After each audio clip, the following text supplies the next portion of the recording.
So I want to talk about the definition of insanity.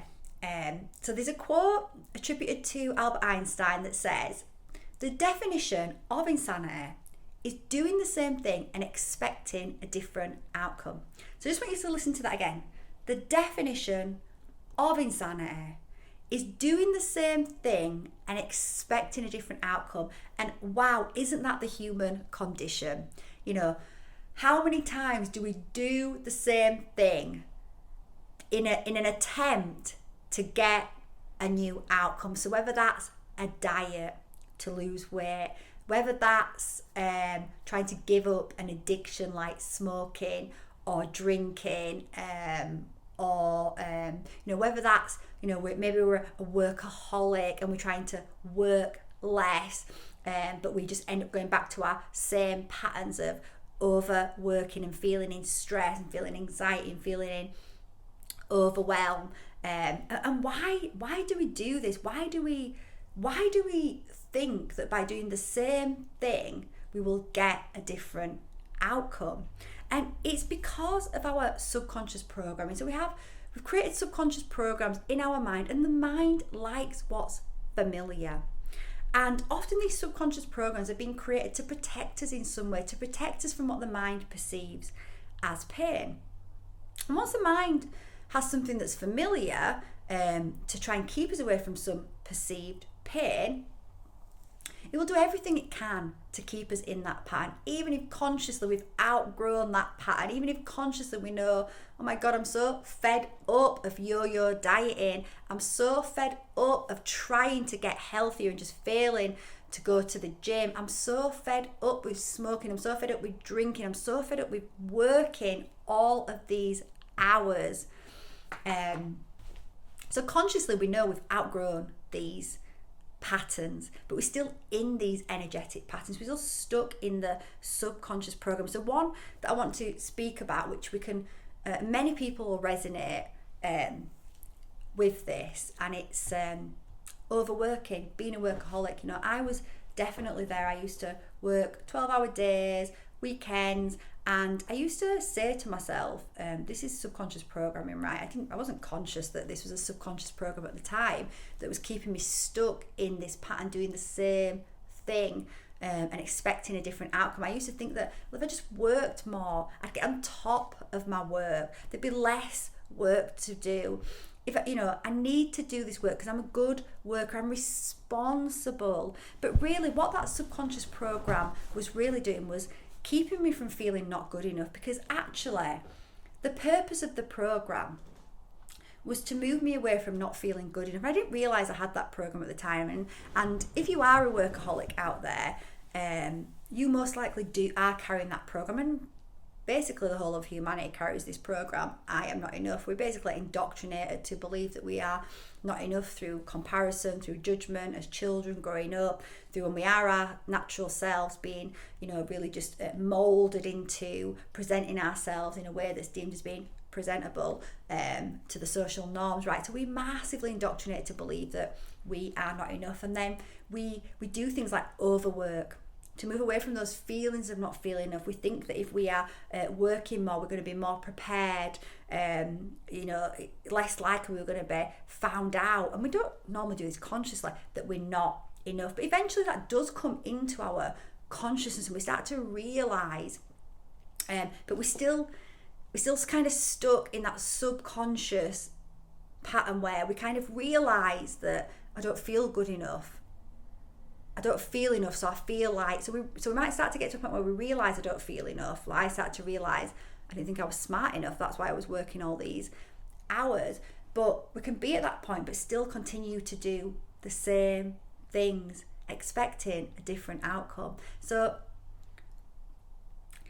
if we are in that pattern, we can wake up right now and realise that we are conscious beings, that we have a choice, that we always have a choice. And this really empowered me back then when I started to realise, hold on a minute, I have a choice.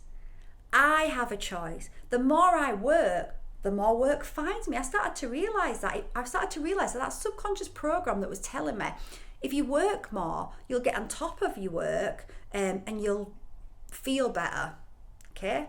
That was kind of the thought process.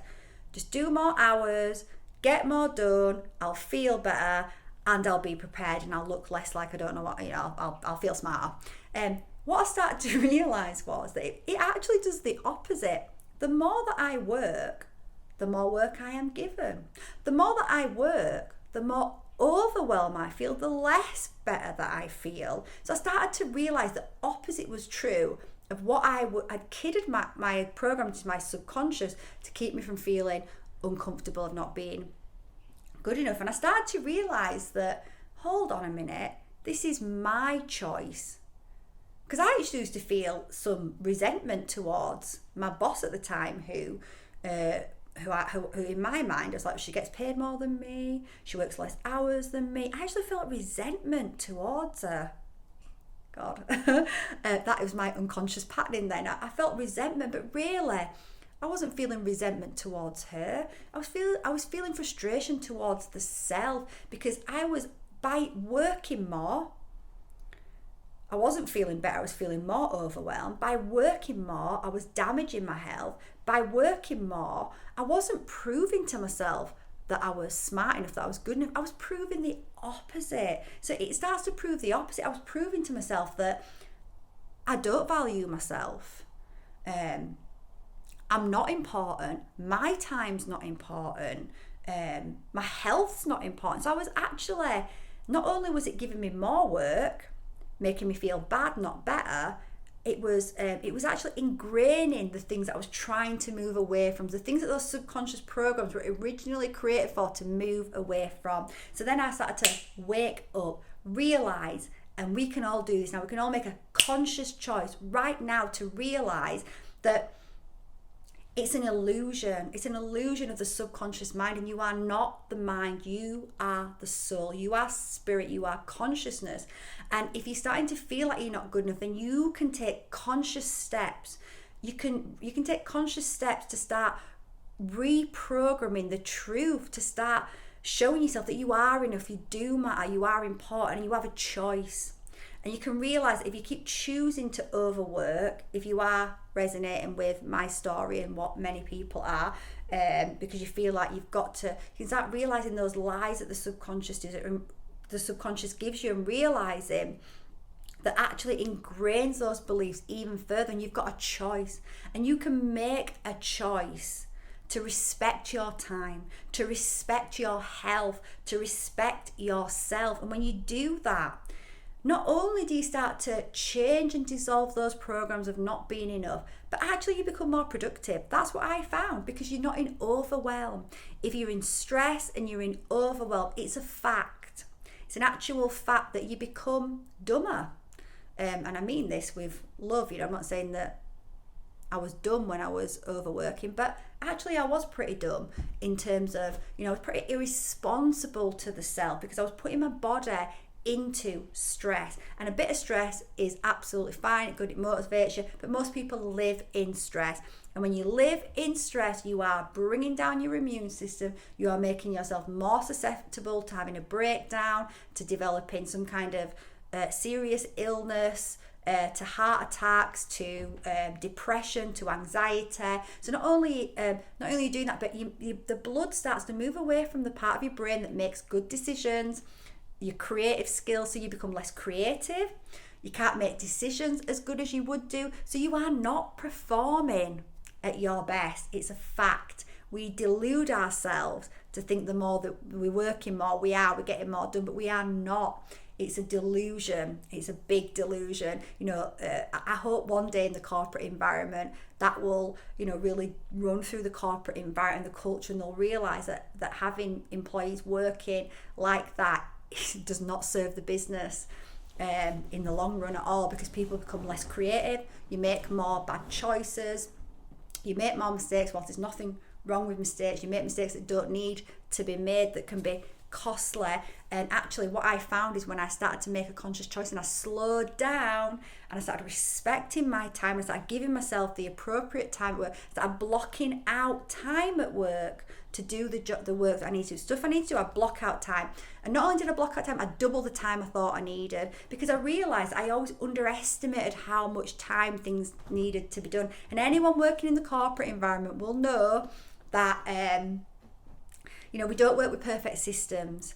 We don't work with perfect data. We're not perfect, we're humans, so things always take longer than we imagine them to take. So we need to give ourselves more time. So block out time. Make yourself a priority at work. Make what you have to deliver a priority. And then as what happens in the corporate environment, everything's urgent, everything needs to be done yesterday.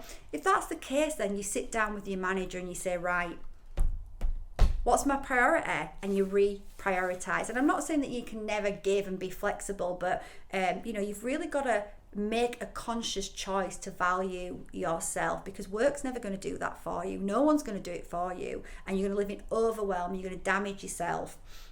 And when you make a conscious choice to value yourself, you're just giving yourself so many gifts, and you will become more productive by slowing down. You speed up, you become more productive, you become a better employee, and also you feel, because you have proper time to wind down, to relax. Rest is so important. We are not robots.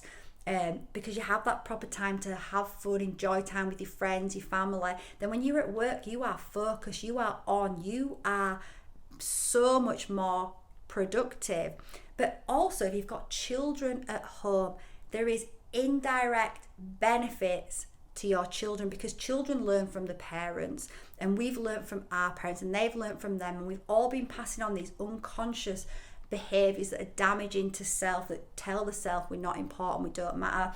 So when you give yourself permission to value yourself and give yourself time and space with your family to do things that you love, and rather than just working constantly, you give permission to your children. It unconsciously, indirectly gives them permission to value themselves as well. And also, we don't realise this, but, and again, this is not to pile on guilt to parents, because God, I know parents, you've got a tough job. Being a parent is the hardest job in the world, but obviously I'm sure it's also one of the most rewarding jobs in the world as well. But it really is going to grow you more than anything, is being a parent. Jobs grow you, but being a parent, wow.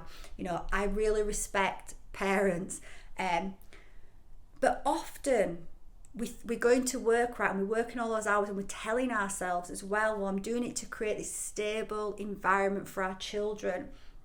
I'm doing it so they can have everything they want. But what is that having? Is it material? Because what children want is time. What children want is attention. When they get your time and they get your attention, because you're not overworking, you're not just working constantly, you are telling your children, I value you. You are important. You matter. They aren't going to remember the toys that they got. They're going to remember the time and the attention. So you give them, you're breaking those unconscious patterns from the past. You're valuing yourself, you're uplifting yourself, and you're indirectly doing that for your children as well. So remember that quote. The definition of insanity is doing the same thing and expecting an outcome, and make some conscious choices. Take some small steps, and you might feel uncomfortable at first. There's nothing wrong with being uncomfortable. Get comfortable with the uncomfortable. In fact, I'm going to do a video on that if you want to just learn a little bit more about becoming comfortable with the uncomfortable. Thank you.